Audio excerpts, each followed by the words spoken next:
Hi, everybody.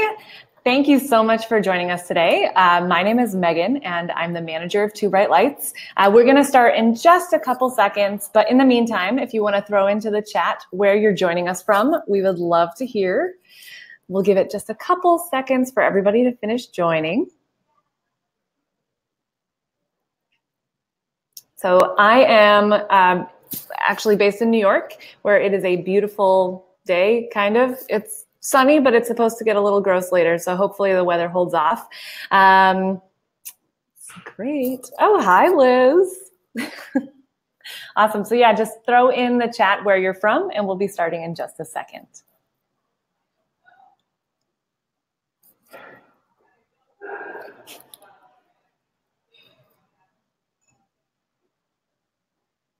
Awesome. Okay, so since I don't want to take up any more of the time, because I know you are not here to hear me, you are here to hear our amazing speaker today. So we have Jen Samaco, who is the creative director at Catalyst Wedding Co. If you are not familiar with Catalyst, you should be. They're a publication focused on bringing inclusivity and diverse representation to the wedding industry. They are a publication partner on Two Bright Lights, and we love having them on our platform. So we're really excited to have Jen with us today. She has so much great information and is here today to talk about building a website that is inclusive of clients with all different types of abilities. There are so many things when we think about disabilities, we go to many times the major ones, but really 20% of Americans are living with some form of disability. And they're not always ones that are physically seen. And that's why Jen is here to talk to us about how we continue to make our businesses more accessible to people with all abilities. So without further ado, since Jen has way more to say on the subject than I do, has a ton of information. So I have my notebook, I am ready to take notes, and I cannot wait to hear from Jen. So without further ado, I will pass it over to you. And hi, everybody. So yes, I'm Jen Samaco, and I am the creative director of Catalyst. I believe that Liz, our editor, is also in the room today. So if you have any questions about Catalyst specifically, both she and I are happy to answer them, but do have a lot that I want to get through today. So rather than spend too much time talking about Catalyst, I want to talk about how we can build accessible websites. And so your question might be, as somebody who runs a wedding publication, why am I the one leading a talk on how to build an accessible website? So I really just went full-time on Catalyst in the last year. And before that, I spent about 7 years working as a web usability designer, and I had a real focus on accessibility. And so as a publication that is working to be really inclusive of all different types of couples, we put a lot of focus on people with disabilities and making sure that they get seen and heard. It's not something that you see typically in wedding publications, but it's important to remember that everyone gets married. So I'm going to go ahead and I'm going to share my screen so that we can start going through this presentation. So can everyone see my screen okay? I'm going to take that as a yes. Looks good. Awesome. So yes, this is once again just a little introduction about Catalyst and who we are. We discuss love, sex, weddings, and marriage for feminists, the LGBTQ community, and woke folk. And so woke folk is really just a term that we use to talk about racial diversity and social injustice across the board. And so first and foremost, it's important to remember that everybody gets married. Not that every person in the world is going to get married, but that all different types of people are getting engaged, falling in love, and are taking part in the institution of marriage. And so that means all different types of people are going to need to come to you as a wedding vendor and utilize your services. So how do you go about making sure that when somebody comes to your website, that they feel like you're a vendor that is actually going to be able to cater to and support their individual needs, especially if there's somebody who has a disability. And so when we say disability, as Megan said earlier, it's not always something as immediately recognizable as somebody who's in a wheelchair. I think a lot of people kind of jump to that conclusion. They think of somebody who has severe mobility issues and has trouble getting around, when really, when we are talking about the 20% of people in America who have disabilities, some of those are visible, some are invisible, and some are temporary. And some of those are just things that come with age. So I know that for the most part, the majority of people who are getting married are younger, but we definitely know that there are a lot of second marriages that happen later in life. And some of these things like poor vision or some vision loss happen just as being a human. So all of the photos of couples in this presentation are people with something that we would classify as a disability. This couple, they're both deaf. And that's not something you would ever know just from looking at a picture of them or even from your first, contact form submission. So there are things that we need to think about that are not just, the most severe thing in the spectrum. My husband suffers from color blindness. So he has a really hard time telling between red and green colors. If you've ever broken a limb, if you've broken your right hand especially, it's incredibly hard to navigate on a computer. And so we are really big proponents of following certain guidelines that have been structured to basically make the internet a lot easier for people who are living with any one of these different disabilities. And so we want to make sure that you guys know these guidelines so that you can make the best first impression when it comes to potential clients coming to your site and you're trying to decide if you are the right vendor for them. So the best way that you can do that and make a great first impression is to build an accessible website. So if I'm kind of looking at the chat, so please feel free to respond. But does anyone in here work on their website as the developer? Does anyone here have a lot of coding background? I'm going to take the lack of responses as a no, which is frankly the majority of people who run a website today. Most people are using platforms like WordPress or Squarespace or some other content management system that is the platform that your website runs on. So it's very likely that you're not getting into the code of your website, but you're really focused on the content that's there and the kind of visual aesthetic of your website.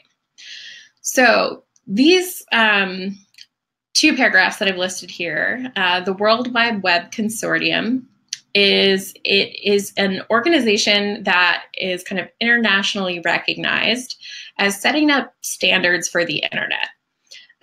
So they basically are responsible for making sure that all the developers understand that the internet is written in a certain number of languages of code and that developers kind of stick to certain standards. That's also the same standards that different browsers look at. So if you use Chrome or Safari or Firefox or Internet Explorer, any of those browsers are looking at the same standards as developers. And that's how we ensure that the internet works. So the World Wide Web Consortium has published these international guidelines for web accessibility. And they are called the Web Content Accessibility Guidelines, so shortened to WCAG or WCAG. These are guidelines, and once again, this is kind of probably the most technical part of this entire presentation. And while I encourage you to go look at those guidelines if you are a little tech savvy or you just really want to know more, but the important thing to know is that these are guidelines that across the world are kind of recognized as things you need to do in order to have an accessible website. Right now in the US, if you were running a government website or a public university website, most of those websites are required by law to meet these guidelines. And that's because legally, they're providing a service that should be available to everyone. And if you're not able to utilize that service, then you're withholding that service from people with disabilities. So right now, it's largely just government websites and public institutions that are state-run that have to meet these guidelines. But that may not always be the case. So there's a really big growing push around the world that all commercial sites, and that means sites for wedding vendors, sites that sell things, sites that are just for the coffee shop down the street, may eventually have to meet these guidelines legally. So we're not at that point yet. And I think that given the fact that our current administration is not overly focused on people with disabilities, we're probably not going to get to that point in the near future, but it's still possible that a client who finds your site to be unusable could bring legal action against you if your site is not accessible. So that's just something that everyone should be aware of, that it's a possibility. It's not super likely at this point in time, but it could always happen. So that's why it's really important to think about this from a legal point of view, as well as just wanting to be thoughtful of people with disabilities. So there's a lot of things that you could focus on. There's a lot of kind of really technical aspects of those guidelines, but for the sake of our conversation here today, I just want to focus on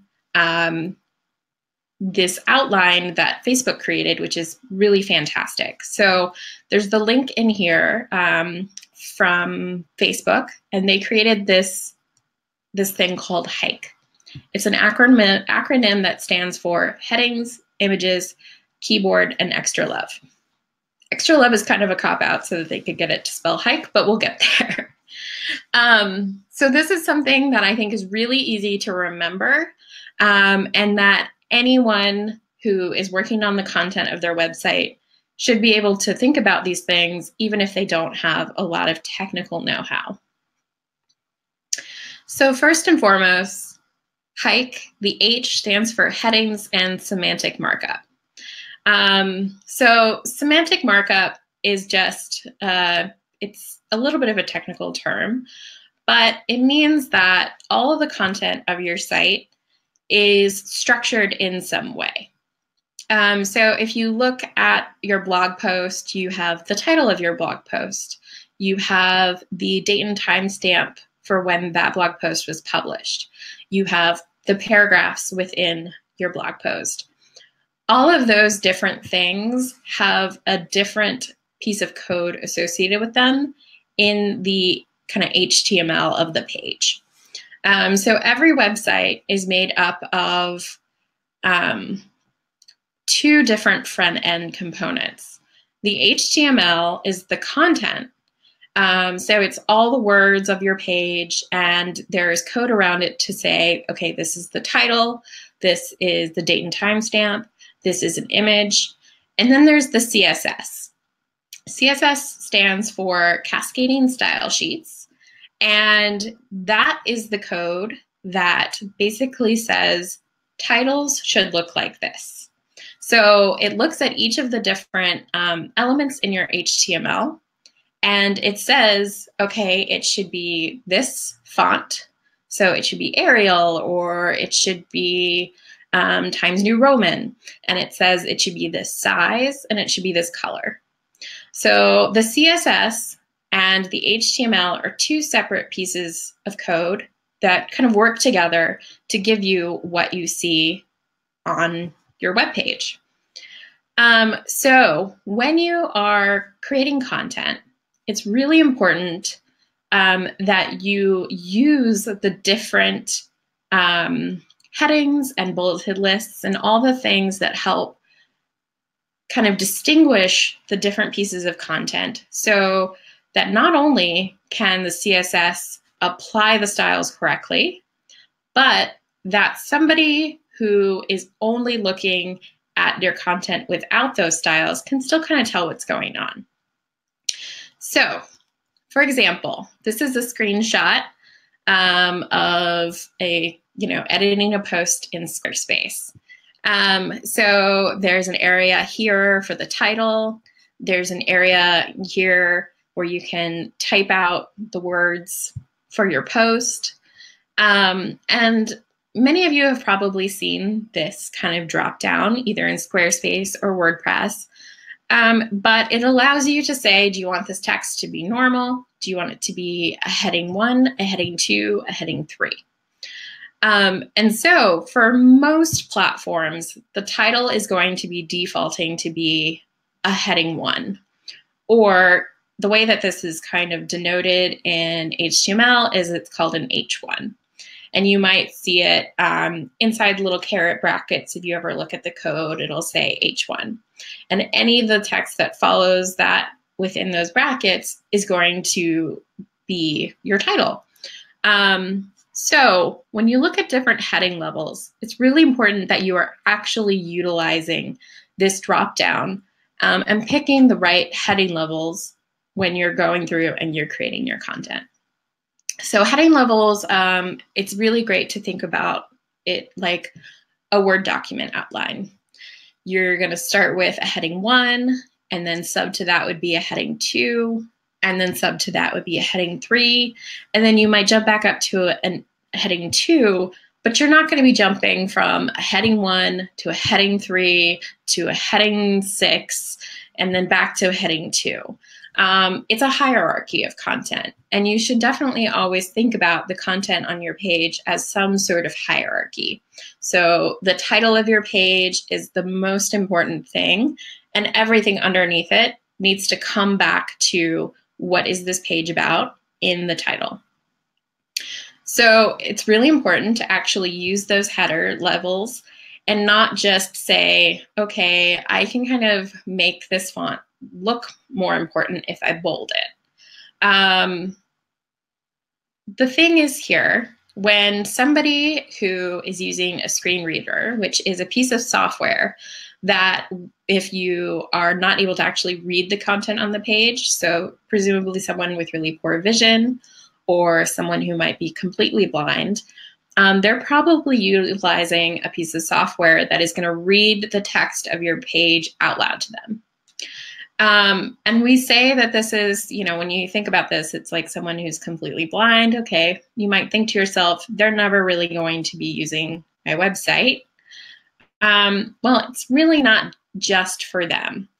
Utilizing proper heading structures is good for SEO because the content that you put as a heading 2 is going to get higher rankings and seen as more important by search engines than just content that is floating in a paragraph. So when you put something in a header, it really means this is important, and this is going to be the start of another topic that I'm going to talk about in a blog post, on a web page, wherever. But if somebody is using a screen reader, it's going to allow them to jump from header to header and find content that is applicable to them. So screen readers read through everything, and having something read out loud to you is a lot slower than actually, scanning through the words as if you're scrolling down your page if you're reading it yourself. So it's really great to be able to have these headers so that someone can just read the header, find out, okay, what is the next set of content talking about? Is it applicable to me? If not, I can hit a button and jump to the next header of the same level. So it's really important that you utilize those headers so that it's actually accessible to people with a screen reader, and it also is just a better structured website. So in terms of headers, it's important to remember to not jump around in the hierarchy, to really think about kind of an outline of your content and stick to that outline, and to think about the order of your content, not just the way that it looks on your screen. So it's possible that, you are going to have a lot of content, and the way that it looks on your desktop might be different than the way that it looks on your mobile device. And that usually means that the content and how you see it, the CSS is serving up one view on your desktop and another view on your mobile device.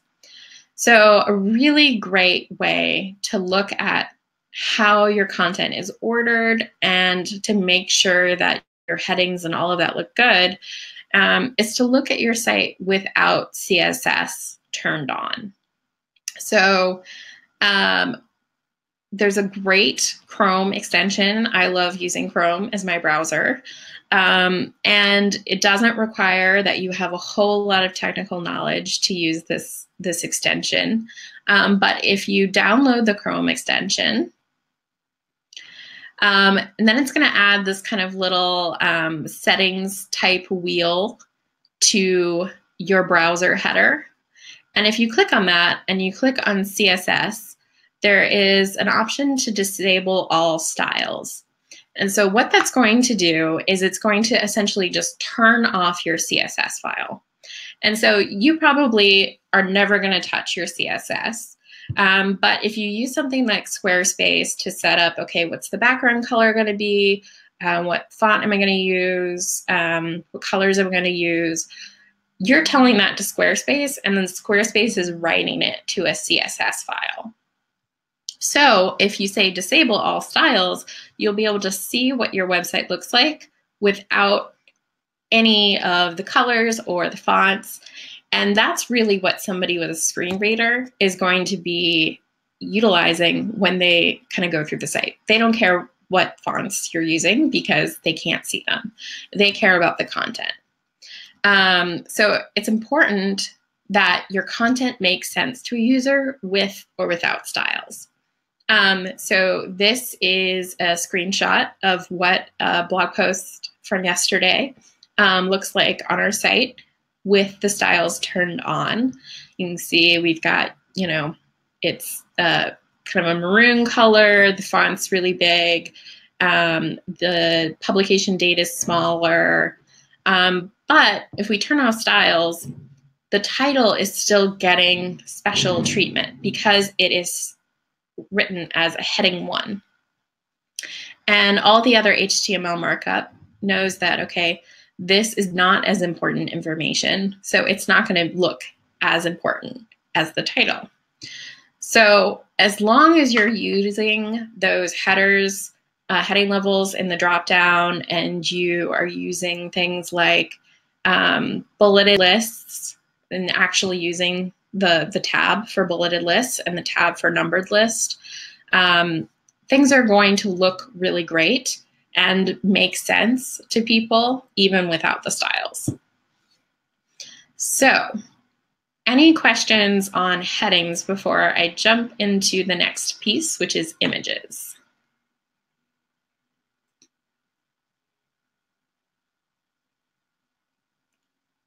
Okay, so I'm going to jump into images, and if you're a photographer, as I think there's probably a few photographers in here, this is probably the most important piece. Oh, Amber has a question of how do you make headings? So I'm going to back up to this screenshots of a post in Squarespace. It's probably pretty similar if you're using WordPress. Our site is run on Squarespace, so that's why I'm going with this. So how do you pick which headings to use? So if you've got a title and a paragraph of text and then another heading, like in this example here, you want to start with thinking about the fact that the title is the H1. So the next heading that's going to show up should be an H2. You don't really want to start with putting H1 heading ones in your content, because then you're saying that anything that follows that is on the same level as your title. So when you think about the hierarchy, the title really should be the most important thing. And then you might have some introductory text.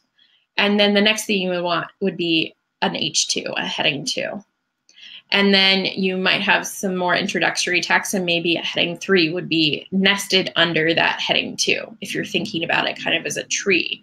Or if you think about when you're navigating files on your computer, think about it almost like a file structure. So if you have information that relates back to your post title, you don't want it to sit in a separate folder. You're going to want to nest those headings underneath your title. So you always want to follow that hierarchy. So you want to jump from a heading 1 to a heading 2. And so say that my heading 2 is talking about fruits. And I want to have a section under that about oranges and a section about apples. So if my H2, my heading 2 is fruits, then I might have 2 separate H3s under that, one for oranges and then one for apples. And then I might have like paragraphs of text under each of those talking about how great apples are and talking about how great oranges are. But if I suddenly start talking about vegetables, I'm going to want to go back and create an H2, a heading 2 for vegetables. So one H2 would be fruits, another H2 would be vegetables. And if I'm talking about fruits, it's going to be things sub to that H2. If I'm talking about vegetables, you're going to want to talk about things sub to that. So it's really important that you follow that hierarchy. And a lot of the times, we kind of pick styles, fonts and colors, and we end up just picking whichever header we think looks best. And that's not really how we should be doing it. So for it to be marked up properly and for it to really be accessible, we should definitely follow that hierarchy. Okay, so Liz asked the question, if you have just a few subheadings, is it okay to use only an H3? Really, no. We should always go from the H1 that is the title to an H2. And if that's really an issue where it just doesn't look right, then we need to revisit, okay, the styling of our H2s. And so Squarespace is great because you can kind of open up your style editor and just pick the header that you want to change the style of. So think about it more first of create content that makes sense in how it's structured, and then apply styles that you think look good after the fact. So don't go about picking different heading levels just because you think it's going to look good. So it's really important to actually have that structured. Okay, any other questions about that before I move on to images? Awesome. So images. And so here is where I'm going to have Megan put up a poll. I'm going to be talking about alt text. So I really would love to see how many people are currently using alt text for their images, how many people are not using alt text for their images, and how many people have no idea what I'm saying when I say alt text. So got a couple people filling it out. Give it a couple more minutes or a minute or so.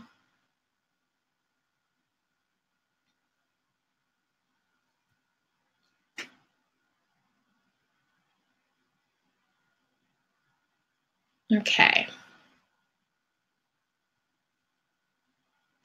All right, so I'm going to go ahead, and if you're still adding to the poll, please go ahead and feel free to do that.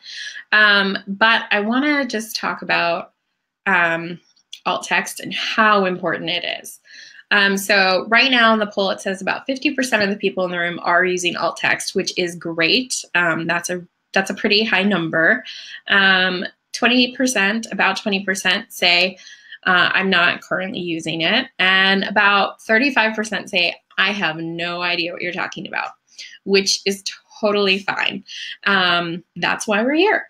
So alt text it's basically a shortened term that stands for alternative text. So if you have images on your website, and if you're in the wedding industry, you probably have a lot of images on your website. If you're somebody who can't see, you're not going to be able to see the content of those images. So to build an accessible website, it's really important that you write in alt text so that if the image doesn't load, if somebody can't see the image because their vision is impaired, that people still understand what the content of the image is. So for example, the image here that I'm showing, it's of a couple getting married, in a bride with a white dress, a groom with a kind of turquoise bow tie, and they are on some mossy rocks near the shore in South Wales. So all of that could be information that you type out and that you put as alternative text for the image. So why would you do this? In addition to the fact that it's what the screen reader will actually say out loud to a person navigating your site if they can't read or they can't see because their vision is impaired, it's also really critical for SEO and for Pinterest. And I cannot stress enough how important alt text is for SEO, for search engine optimization. So every single image on your site essentially is its own file in terms of the internet. It's its own discrete object. And so if you have ever run an image search on Google, you're getting a whole bunch of images, and it is pulling those images out partially based around the content of that is on the page near the image, but predominantly it's looking at the alt text for the image. The alt text is not only how you describe what the image is to a blind machine like a screen reader, but it's also how you describe what an image is to a blind machine like Google.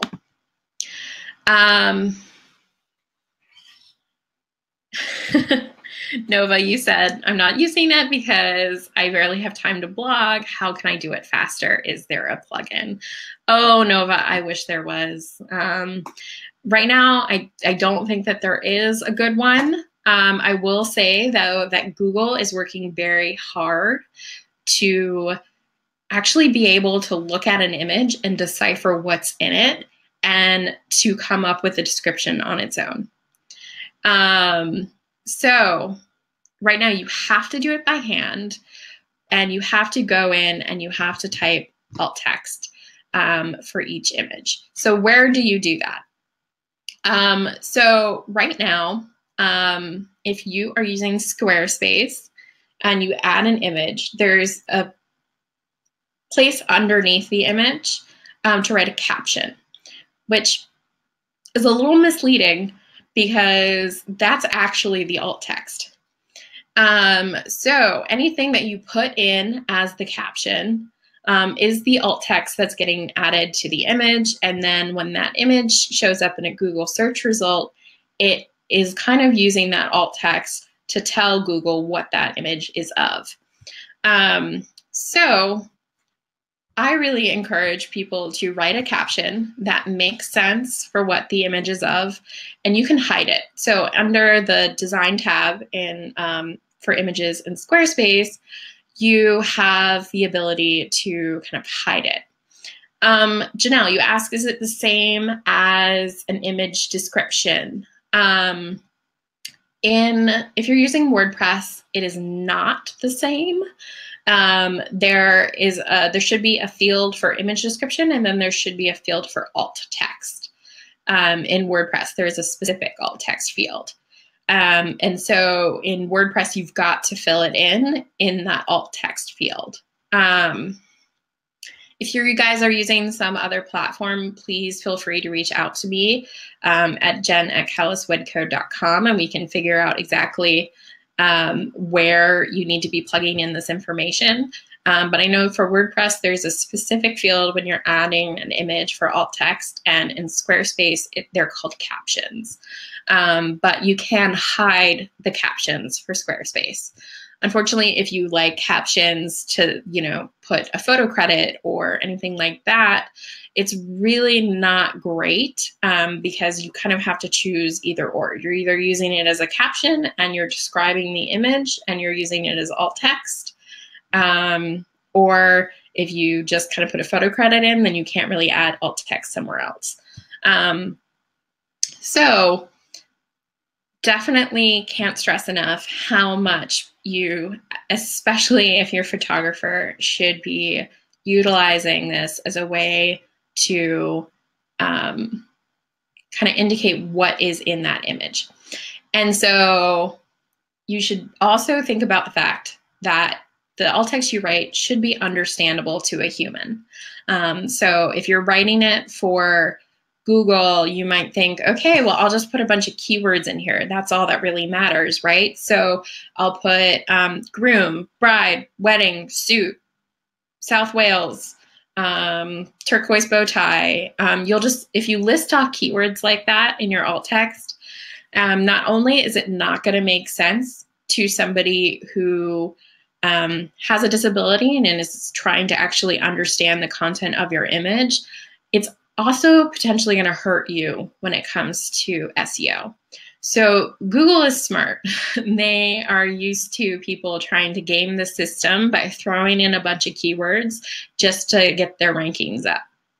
So Google might actually demote you if you start just putting in tons of keywords. So it's important that you write, it doesn't have to be complete sentences, but it at least needs to be something that makes sense and that is true to the actual content of your image. So you want a situation where if somebody is doing a Google search, that the image that comes up actually matches their search term, and they're going to be more likely to click on it and then more likely to come to your website and maybe find out more about you. So think about each image as an opportunity for people to find you via a search engine, in addition to people just finding you and your website and your web pages through kind of a standard web Google search. So it's also really important that your alt text makes sense for Pinterest because if somebody pins your image, the description that's coming in on Pinterest is your alt text. Okay, I'm going to pause for a second because got some questions. So Sandra, you asked, where is the alt text in gallery in Squarespace? I'm going to actually open it up real quick. We don't use galleries a whole lot on our site. There should still be an option for captions, but let me double check.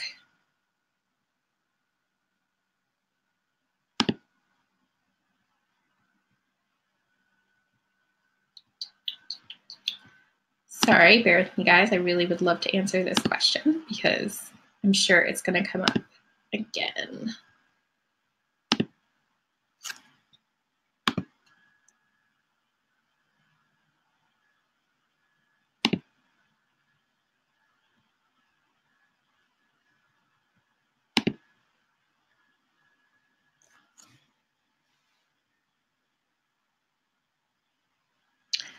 All right, so while my computer is loading up Squarespace, I'm going to hop to the next question.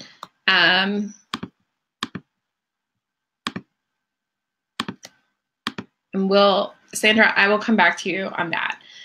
So Christy, you ask, is a file name different from the caption? Yes. The file name is what is going to show up in the URL for the individual image.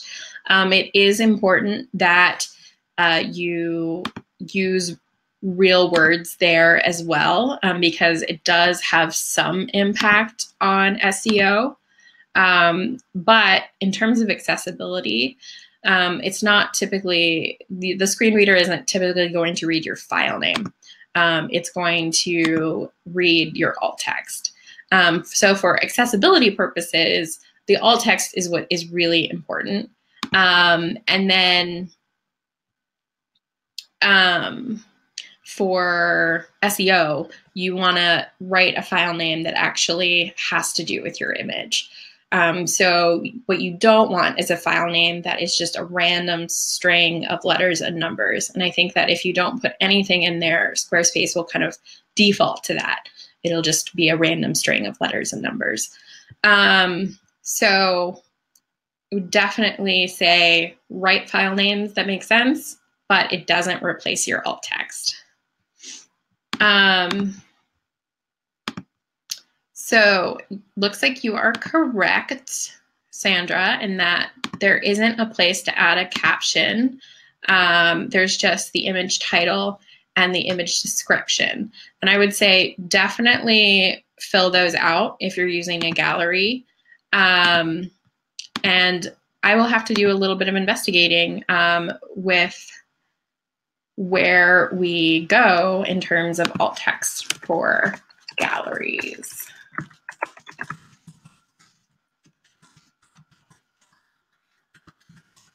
I'm just making a little note to myself. So I will try to get that answer for you by the end of this. But for the sake of time, I'm going to keep going. So next up, keyboard navigation. So in Hike, this is the K, keyboard navigation.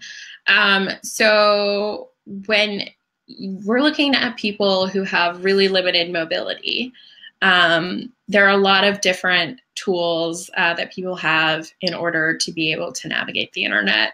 A screen reader is largely utilizing people's keystrokes on their keyboard to how they move from each piece of content.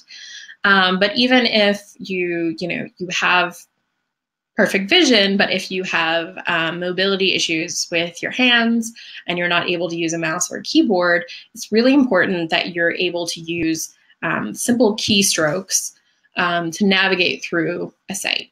So I definitely would encourage everybody to spend 5 minutes, open up their web page, and use the tab key. The tab key essentially is going to move focus from one item to the next on your web page. So it's going to hop from each link. And then if you were to hit enter, it would essentially be like clicking that link with your mouse or with your mouse pad on your laptop.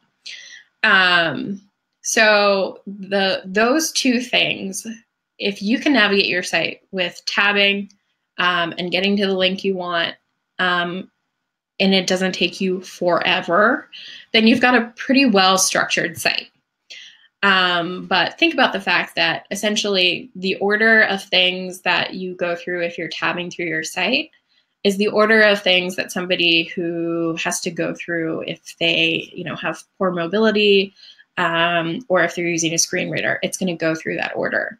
So if you have something like, actually, our website right now is not great for this.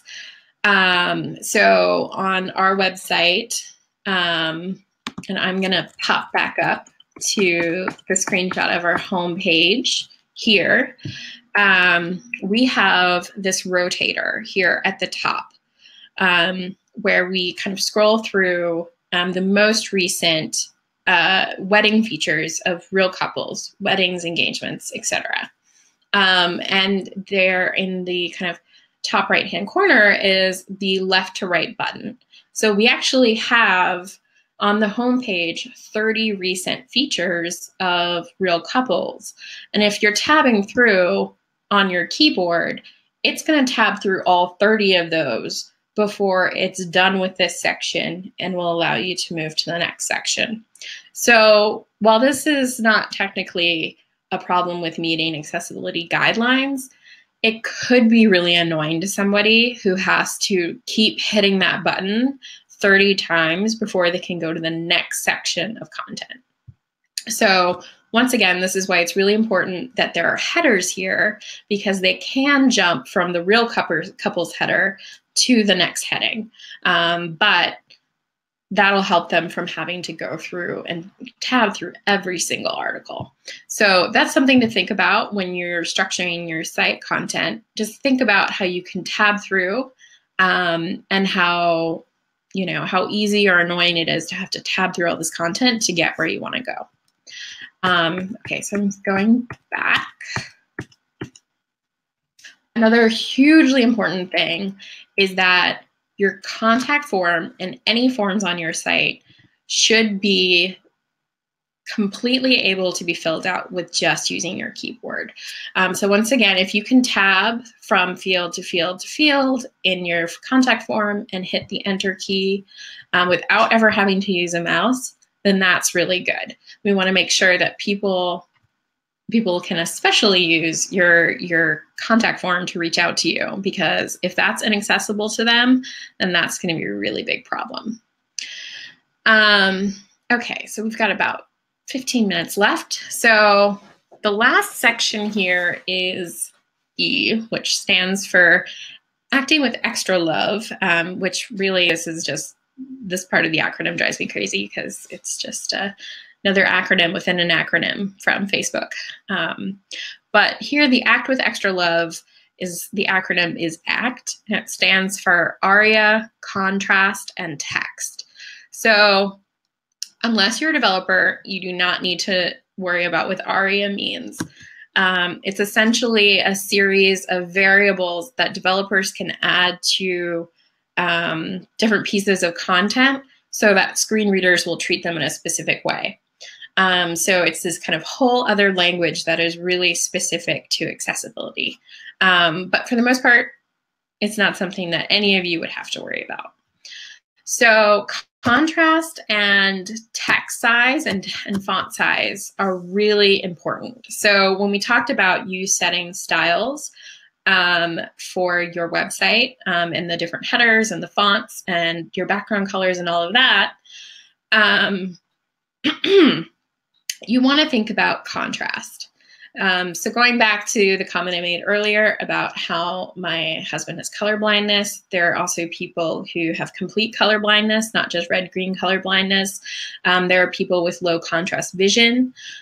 You also never really know what the kind of monitor resolution will be of somebody who's looking at your website. If you've ever been in a presentation and the monitor resolution is really terrible and no one can read anything, that's not just the fault of the monitor, but really the fault of whoever put together that presentation slide and didn't think about contrast. So accessibility guidelines dictate that there should be a certain ratio of contrast between the background color and your foreground text. So in order to meet the accessibility guidelines, you need it to be a ratio of 4.5 to 1 for normal text. So that's really like the paragraph text on your site, and 3 to 1 for large text. And it's like, okay, well, how do I determine what that ratio is and if there's really enough contrast? So there's a great tool here, great website all around, is webaim.org. So I'm actually going to open that up.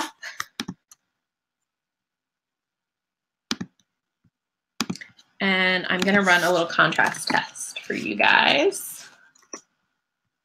Let me switch over so that I might turn my screen share off for 1 second.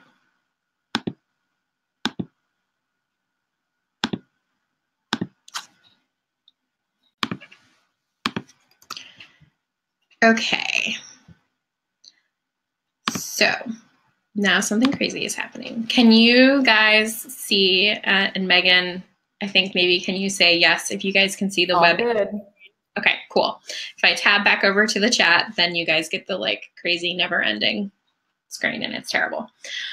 So this WebAIM, Web Accessibility in Mind, that's what AIM stands for, has this color contrast checker, which lets you put in the hex values, which each color on the web, the way that the internet knows what color to render is using these things called hex values. And they're called hex values because it's 6 different combinations, letters and numbers that basically make up a color. So you can put in your hex value for your foreground color, which is your text, and your background color, and it will tell you what that contrast ratio is and tell you if it's passing or failing accessibility guidelines. So the one of the background colors we use a lot on our website is E4DDD4. That's the hex value for that. It's this really light color. And as a foreground color, that's terrible. You cannot read it at all. But if we make that the background color and our foreground color is dark gray, you can see here that it still actually does not pass. So even though this is pretty legible, it's just light enough that it doesn't pass. So we would want to make sure that our text is a little bit darker and so that it passes the accessibility guidelines. And so anytime that you are, I'm going to switch back over to the presentation. So give me 1 second.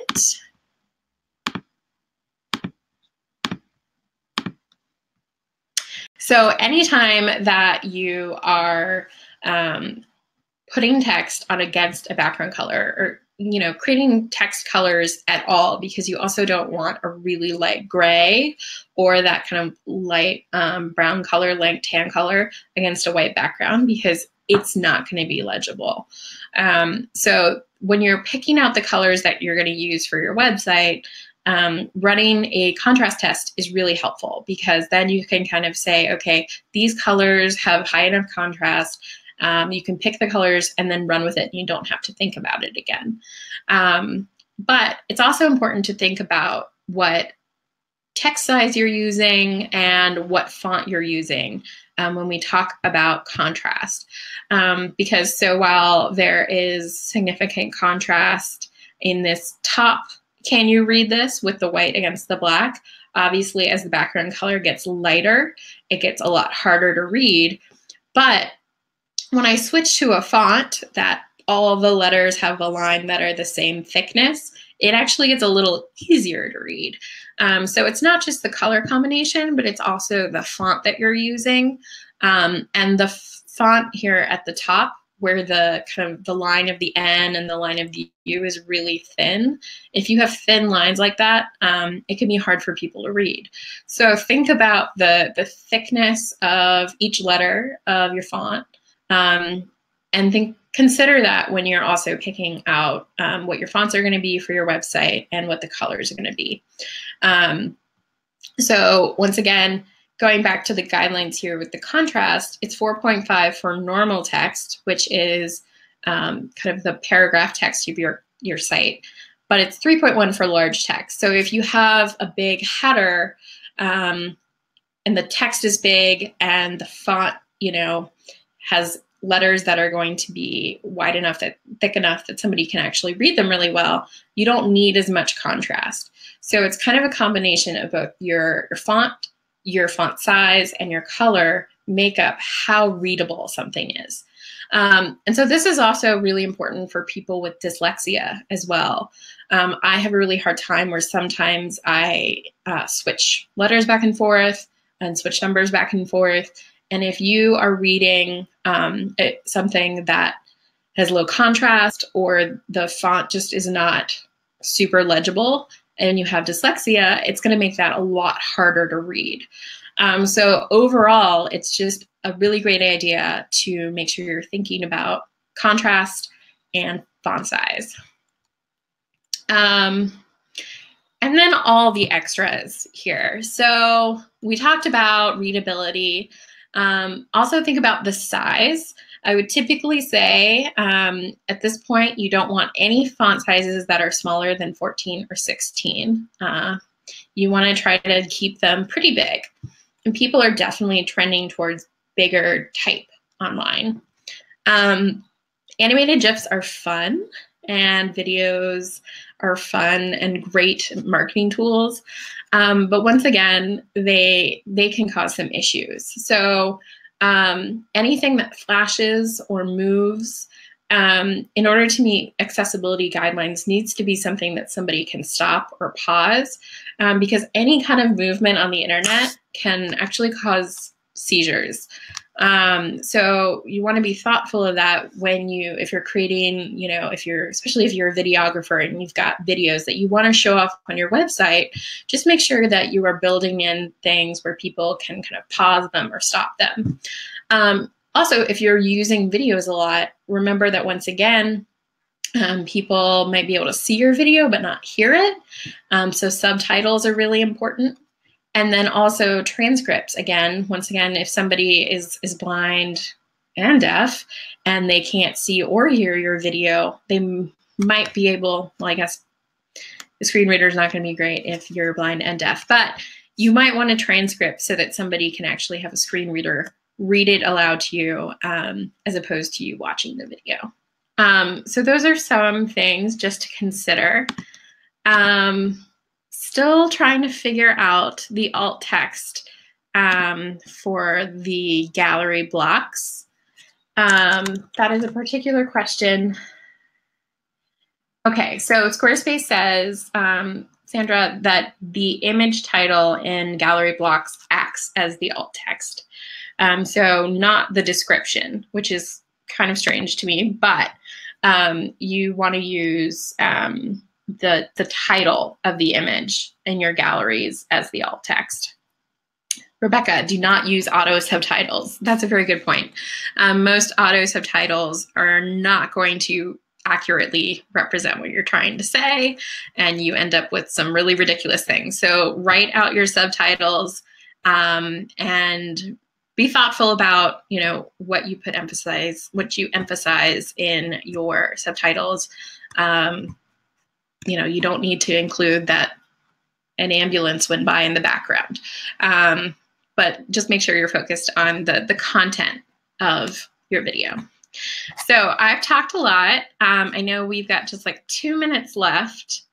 Megan, do we have any other questions that came up? Let's see. So I haven't seen anything except a lot of big thank yous, and I thank you as well. I mean, this was super informative for me. I apparently have a lot more work to do on our blog. So thanks for giving me homework. Yeah, and it's always, it's a process. We have a lot of work to do on our blog as well. There's always improvements that you can make. I definitely think that it's important to just know that you're trying to make an effort and not beat yourself up if everything isn't perfect all the time. But just things to keep in mind, that there are lots of other people out there who don't use the internet like we do. That's so true. Jen, well, I just wanted to say thank you again for joining us today. This was awesome. And thank you all for taking the time to join us as well. We're really excited that this is the first session that kicks off our webinar series that we're going to be doing with Catalyst. So we have some great content coming your way. And I'm so excited that Jen was the first person to join us for that. Yeah, and I am really excited too. I also want to mention, so Catalyst, in addition to being a website publication, we run a conference for wedding professionals.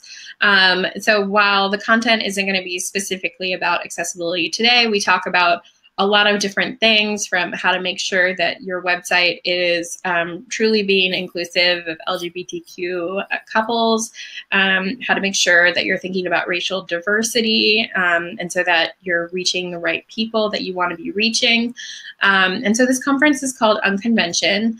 And I think Megan just added it to the offers section here in the webinar. But for anyone that was in the webinar today, we are offering a 10% discount on our registration for November 5th, and it's in Richmond, Virginia. So you can save about $30 if you register with this link. So I think it was also in the invite for a lot of people too. So if you liked this type of kind of inclusive education content, not only will we keep doing this with Two Bright Lights, but we also have a whole conference for it. So I hope you guys can join us. Great. Well, thank you again so much to everybody who joined us today. If you're watching via the replay, feel free to send any questions our way, and we will do our best to answer those. And all of you who are on now, you will get a link to access the replay. So in case you wanted to maybe find any of those tidbits of information that you may have missed during the live version, you'll be able to do that as well. Great. Thanks, everybody. Awesome. Thanks. Enjoy the rest of your day, everybody. Bye. Bye-bye.